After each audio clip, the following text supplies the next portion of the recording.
देश में इन दोनों लोकसभा चुनाव को लेकर माहौल काफी गर्म है। इसी बीच छत्तीसगढ़ की कुल 11 लोकसभा सीटों पर भी मतदान हो चुके हैं।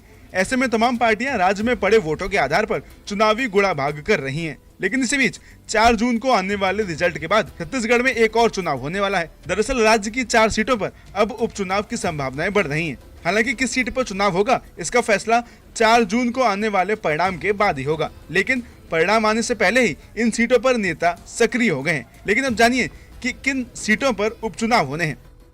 दरअसल आप समझिए कि आखिर उपचुनाव क्यों होने हैं। दरअसल ऐसा इसलिए क्योंकि इस बार 4 लोकसभा सीटों पर 4 विधायकों को टिकट दिया गया है, जिनमें से बीजेपी ने 1 विधायक को टिकट दिया है, तो वहीं कांग्रेस ने 3 विधायकों को टिकट दिया है। इसलिए अब इन्हीं सीटों पर उपचुनाव की अटकलें लगाई जा रही हैं। इसी के साथ जिन सीटों पर उपचुनाव हो सकता है उनमें रायपुर दक्षिण विधानसभा सीट या रायपुर लोकसभा सीट शामिल है। इसके साथ ही पाटन लोकसभा सीट या राजनांदगांव लोकसभा सीट शामिल है, कोंटा विधानसभा सीट या बस्तर लोकसभा सीट और वहीं भिलाई विधानसभा सीट या फिर बिलासपुर लोकसभा सीट शामिल है।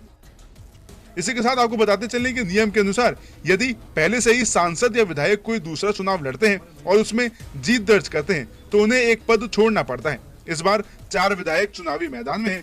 वहीं अगर चारों विधायक चुनाव जीत जाते हैं तो उन्हें 2 में से किसी एक पद से इस्तीफा देना पड़ेगा। ऐसे में अगर पहले से ही विधायक कोई विधानसभा सीट या लोकसभा सीट छोड़ते हैं तो दूसरी सीट पर उपचुनाव होना स्वाभाविक है। इसी के साथ मिली जानकारी के अनुसार छत्तीसगढ़ में अक्टूबर या फिर नवंबर में उपचुनाव हो सकते हैं।